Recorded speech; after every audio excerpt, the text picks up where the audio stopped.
Fala pessoal, Samuel Benini, uma honra estar aqui com vocês mais uma vez, canal Multiverso da Bíblia.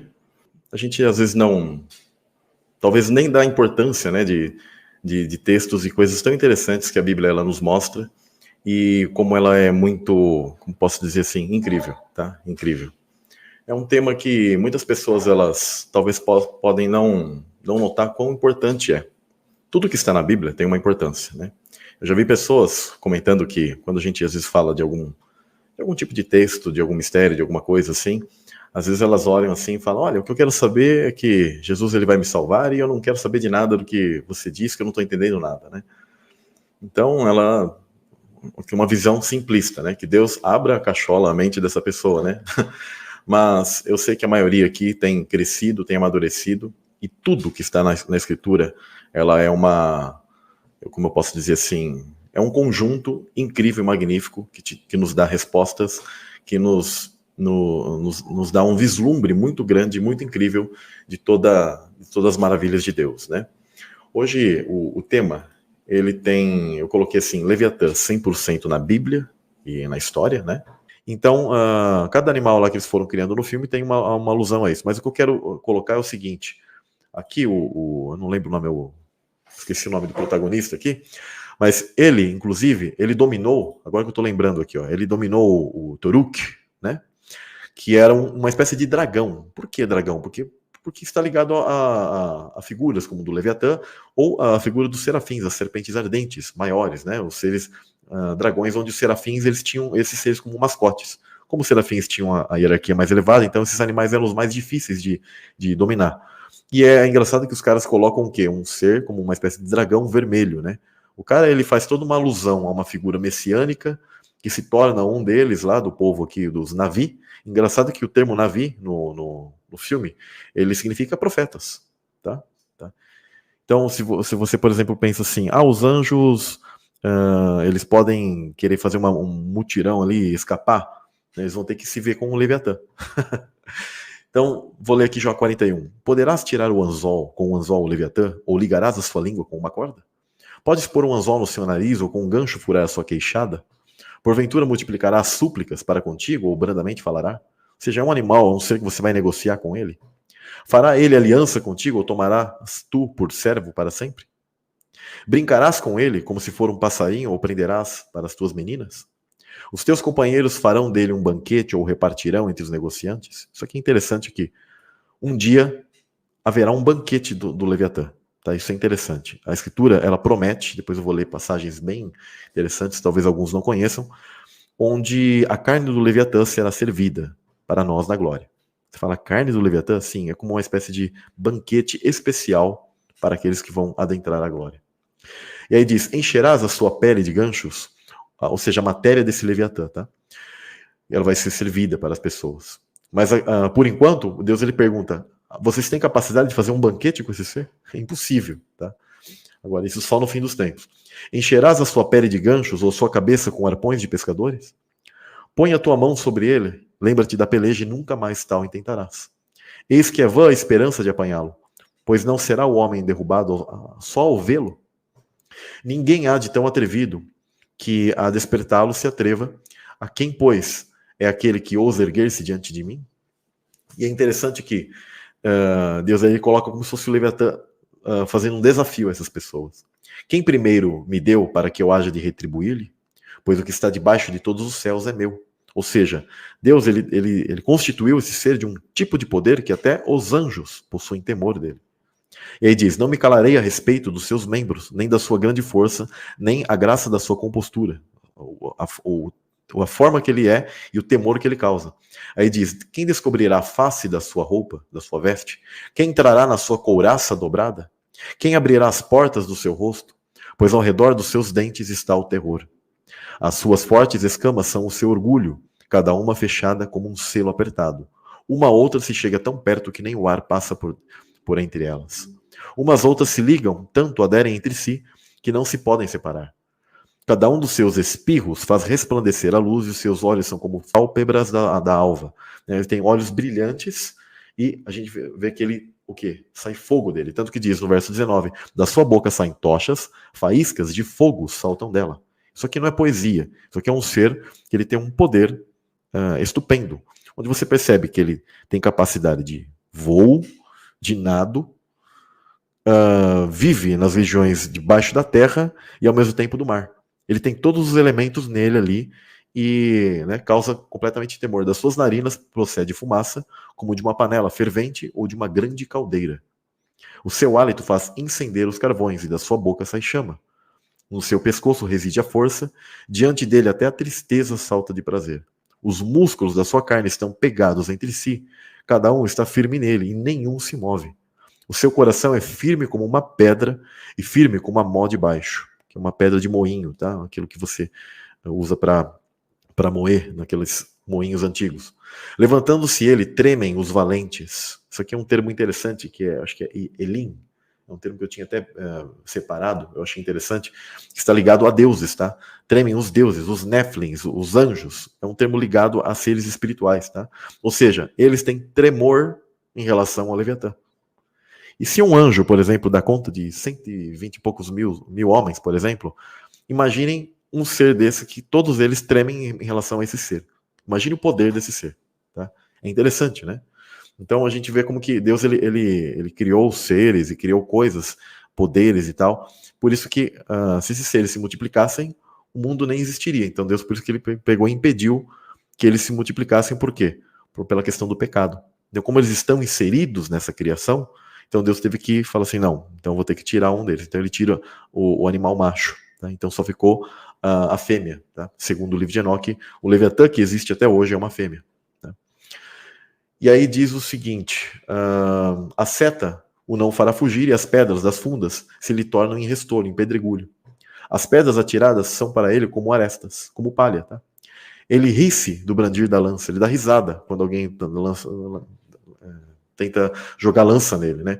Debaixo de si tem conchas pontiagudas. Você vê que ele é um ser muito ligado a uma figura de réptil, aquilo que nós conhecemos mais ou menos como dragões. Tá? Os dragões seriam como, vou falar brincando, aqueles dragões que a gente vê em filmes são como lagartixas para o Leviatã. Mas dá pra gente ter uma noção. Imagina um dragão, como se ele estivesse hoje adormecido. Isso é importante vocês compreenderem. E o movimento dele está ligado àquilo que nós hoje temos entendido como dores de parto, o terremoto. Tá? Isso está ligado ao livro de Apocalipse, a certos tipos de movimentações de terra, e em dada trombeta, em dado selo, quando houver aquele grande, grande terremoto, é quando esse ser ele vai se dar a conhecer. Tá? E as pessoas vão, né, aquilo que colocam em filmes para nós, há muito tempo, eles já mostram coisas que eles conhecem o mundo espiritual, e esse ser, ele estará aberto, tá? Ele vai vir à tona, e as pessoas verão esse ser, só que ele morrerá. E aí é dito que, olha só que Deus ele diz, após si deixa uma vereda luminosa, parece o abismo tornado em brancuras de cãs. Ou seja, quando ele está dentro da água, ele tem esse brilho, ele tem sonoluminescência. Isso tem muitas criaturas que possuem isso, e até hoje tem animais que têm capacidade de questão de ácido e fogo, né, como o besouro bombardeiro, né, tal. Você percebe que eles possuem isso, só que esse animal ele possui isso nele, né, tanto porque ele é uma criatura especial, é um ser especial, ele não é um animal comum do mundo físico que a gente tem, mas ele acessa também o mundo espiritual e os anjos possuem temor dele, tá? E aí Deus está dizendo aqui, olha que interessante, na terra não há coisa que se lhe possa comparar, pois foi feito para estar sem pavor. Ele vê tudo que é alto e é rei sobre todos os filhos da soberba. Ou seja, ele é um ser que Deus deu um poder a esse ser vivente, como guardião, como um mascote ali, como um cão de guarda, né? Como um dragão de guarda, em outras palavras, que ele... Por que filhos da soberba? Esses filhos da soberba, tanto de seres orgulhosos como os filhos do maligno, onde esse ser eles não tem como dar conta. Simplesmente assim. Agora, existe alguém que deu conta disso? Que pode domá-lo? Esse é Jesus. Isso é muito, muito profundo. Disseram nos seus corações, despojemo-lo de uma vez, queimaram todos os lugares santos de Deus na terra.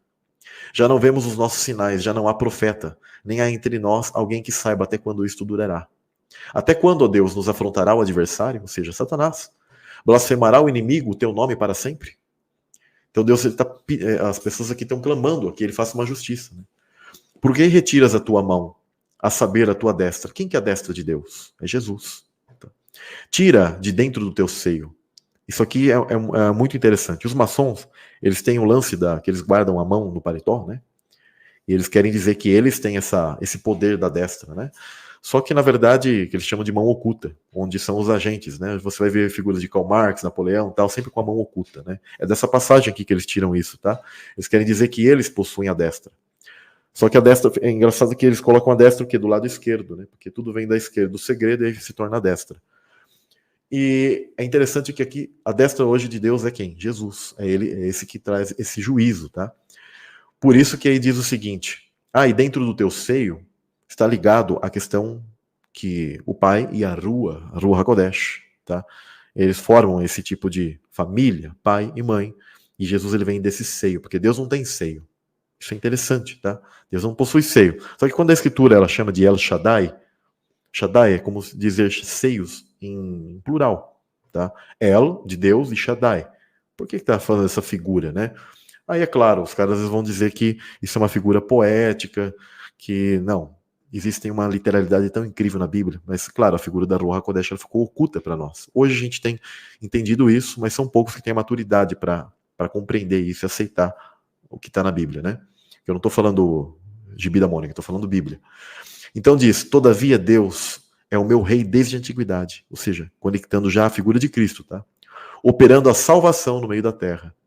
Tu dividiste o mar pela tua força, e aí é interessante, quebrantaste as cabeças do Leviatã nas águas. Aqui já a gente consegue já entender, olha que interessante, e aqui ó, fizeste em pedaços as cabeças do Leviatã e o deste por mantimento aos habitantes do deserto. Isso é interessante, né? Então aqui já está uma questão de uma profética de que Deus ele vai fazer isso, ele vai cortar o Leviatã literalmente, e isso também já alude naquele esquema que a gente conhece sobre a interpretação hebraica, onde tem o literal, o simbólico, o associativo, e aí você extrai o segredo. Salmo 104 também fala sobre isso. Olha que interessante, vou ler brevemente aqui. Bendize a minha alma ao Senhor, Senhor Deus, Deus meu, tu és magnífico, estás vestido de glória e de majestade. Ele se cobre de luz como de um vestido, estende os céus como cortina. Olha o firmamento aí. Põe nas águas as vigas das suas câmaras, faz das nuvens o seu carro, onde sobre as asas do vento faz dos seus anjos espíritos, dos seus ministros um fogo abrasador. Olha só, os seres, né, celestiais com questão de seus ministros como espíritos, né, de labaredas de fogo. Lançou os fundamentos da terra, ela não vacilará em tempo algum. Tu cobriste com um abismo, como um vestido, as águas estavam sobre os montes. Ó, começa a falar sobre o abismo, tá? A tua repreensão fugiram, a voz do teu trovão se apressaram, subiram os montes, desceram os vales até o lugar que para elas fundaste. Termo, ou seja, limites, lhes puseste, e não ultrapassarão para que não tornem mais a cobrir a terra. Tu que fazes sair as fontes nos vales, os quais correm entre os montes, dá de beber a todo animal do campo e aos jumentos. Junto delas as aves do céu terão sua habitação cantando entre os ramos. Ele rega os montes desde as suas câmaras e a terra farta-se do fruto das suas obras. Faz crescer a erva para o gado, a verdura para o homem e para fazer sair da terra o pão. O vinho que alegra o coração do homem e o azeite que faz reluzir o seu rosto. As árvores do Senhor fartam-se da seiva, os cedros do Líbano que ele plantou, onde as aves se aninham, né? E aí depois eu vou fazer a leitura aqui um pouquinho mais para baixo, onde já fala sobre o Leviatã, tá? E aí diz, olha que interessante. Assim é este mar, sempre ligado ao mar e ao abismo, tá? Grande e muito espaçoso, onde há seres sem número e animais pequenos e grandes. Ali andam os navios e o Leviatã, que formaste para nele folgar, tá? Bom dia, meus irmãos. Hoje, dia 26, quinta-feira, 26 de janeiro, né? De 2023, são exatamente 11h10. Vamos fazer um vídeo aí. Aqueles 4 tambores ali, meus irmãos, é de milho e fava. Semente selecionada para a gente plantar. Esse pequeno vídeo hoje aqui, meus irmãos, é sobre um estudo aí que a gente fez e vai passar para os irmãos, porque eu fico analisando as nações e as nações, elas têm muito poder bélico, né? Eles têm submarinos, têm tanques de guerra, têm aviões, têm navios enormes que porta-aviões e tanques de guerra. Ou seja, as nações são poderosas, né? Antigamente, para você ganhar uma guerra, você precisava de muito soldado, cavalos, espadas. Hoje, as guerras são com máquinas terríveis, né? E poderosas, que pode matar centenas de pessoas em questão de segundos, né? E hoje as guerras são injustas, mas como nosso Pai é sábio e perfeito, Ele vai equilibrar as coisas no final dos tempos, porque lutar contra essas nações seria praticamente injusto, né? Porque não temos esse poder bélico que essas nações têm. O Brasil mesmo, eu estava vendo uns vídeos sobre os armamentos do Brasil, da nação brasileira. É terrível, meus irmãos. É umas coisas, comparado com as outras nações, faz vergonha. Mas tudo bem, aqui não é para estar mostrando as fraquezas do nosso país, mas sim para passar para os irmãos que teremos guerra, né?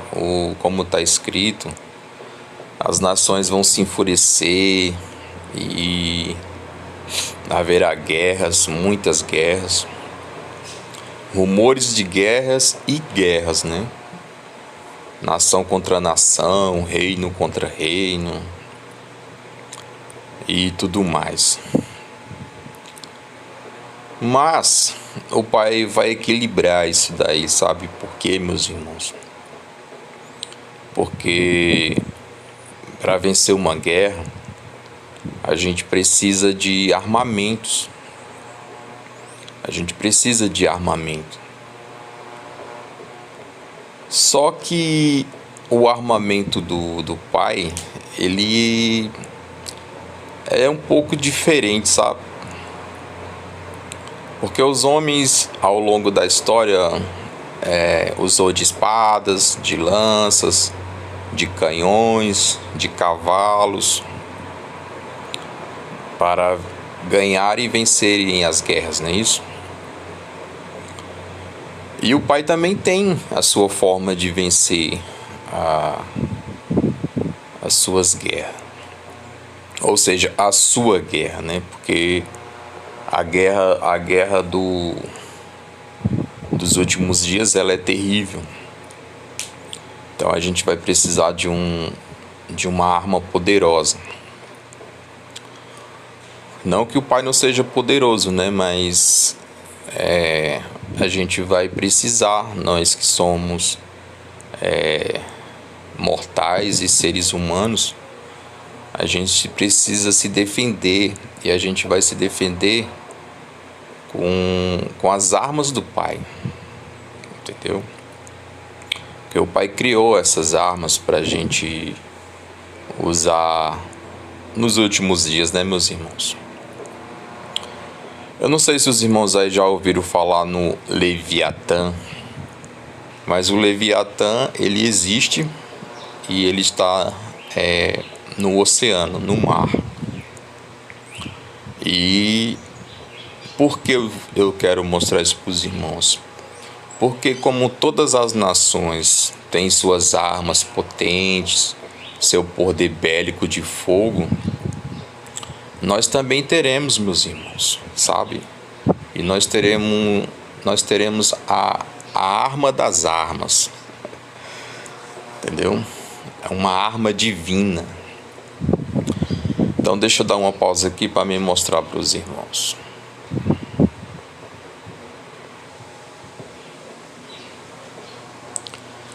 Então, meus irmãos, vocês já ouviram falar no Estreito de Drake? É uma passagem que fica na América do Sul, né? Entre a América do Sul e uma pontinha ali que ele chama de Polo Sul, né? Uma pontinha do Polo Sul, só que não é Polo Sul. É os limites da Terra, né? É a borda, é o limite do oceano, é o limite do abismo que o Pai fez. É a geleira, né? A borda da Terra, ou do domo, né? Então vamos ver aqui a imagem para vocês verem.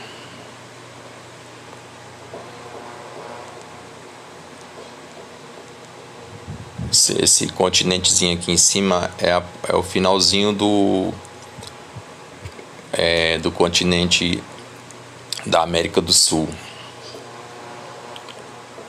E aqui é a enorme cabeça do Drake, né? Dragão. Veja que tem um olho. Aqui em cima o outro olho.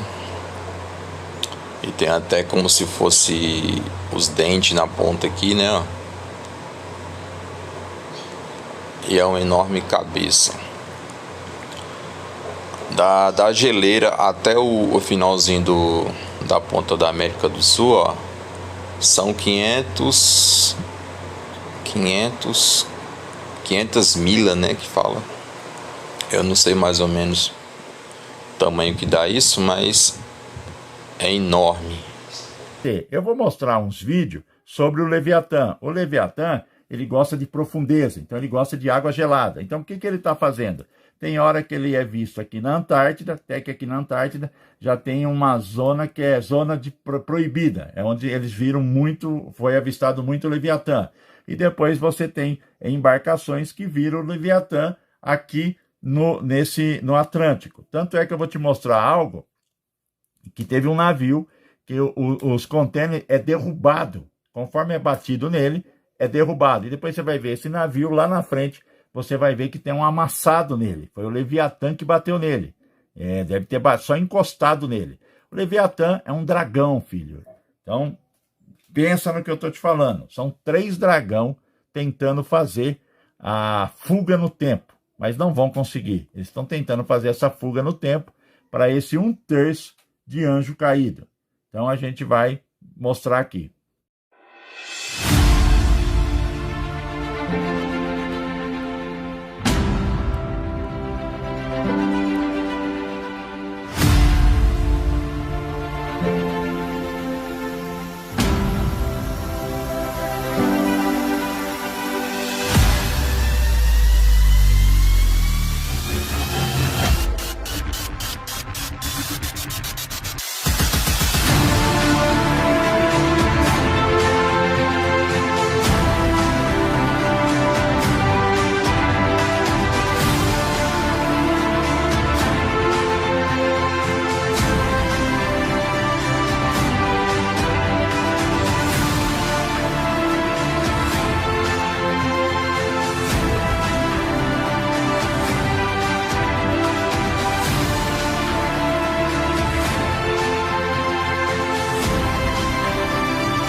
Estou andando em outro corpo, até parece fantasia. Então tudo se inicia, eu estava agitado. Me perdi em uma fuga na floresta, encontrado por Neytiri, uma Na'vi, a princesa da nação. Minha vida foi poupada por Eywa a uma missão. Em um conselho, a reunião, qual decisão será tomada? Eu vim pra aprender, me mostre toda a caminhada. É difícil preencher um corpo que já está cheio, mas peço que me ensinem, me tornarei um guerreiro. Se Supei se mostra contra, mas Eitukan aceita obter conhecimento pra proteger o planeta. Então começa o treinamento, eu devo aprender tudo, os costumes, o povo e o que move esse mundo. A natureza arruma ligação sem explicação para todo o povo. Pra ser um deles, viver como eles, é preciso nascer de novo. Por isso me movo, eu sinto e corro, a terra no chão e os pés a tocar. Algo tão puro, ligação tão bela em tudo, na terra, no céu e no mar. Respirar puro ar é algo divino. Antes de vir pra Pandora não havia vida, eu somente estava existindo. Estive mentindo para mim mesmo, agora complica a lição. Luta por eles, trair os humanos seria obrigação. Um choque de realidade, como vou continuar? É triste, mas a gente sempre tem que acordar. Sem confiança em mim, fiquei preso, assisti tudo. O povo Na'vi morrer, tanta tristeza e luto. Eu devo me arriscar para poder me provar, ter de volta a confiança de quem desejo salvar. A maior fera do céu, um símbolo de poder. Impressionados, resta esperança, o que posso fazer? O povo do céu nos enviou uma mensagem. Eles podem fazer o que bem entendem, e ninguém pode impedi-los. Que o vento leve vocês o mais rápido que puder. Falem para os outros clãs que venham. Digam que Toruk Pactou está chamando por eles. Voem agora! Comigo! Meus irmãos! E que essa é a nossa terra! Eu lutarei por quem amo, eu lutarei por meu povo, por tudo que aprendi, serei um deles de novo. Toruk Pactou chama, muitos clãs são recrutados pra salvar o planeta, lutam como aliados. Pra lutar, guerrear contra humanos, vou lutar, vou sem hesitar até sacrificar a minha vida. Não importa a ferida, eu não irei recuar, e que meu passado como humano jamais interfira. Mas no combate já era esperado, eu temia o pior. Avançada tecnologia, um massacre sem dó. Recuado, nós fomos perdendo, o fim era iminente. Eu vi dor, eu vi lágrima, sangue do meu povo na minha frente. Eu não sei como ajudá-los, então Eywa me escute. Eu quero salvar o povo, peço por favor me ajude. A natureza, forte ligação, pode me ajudar. Então decida, é possível de vez um deles me tornar.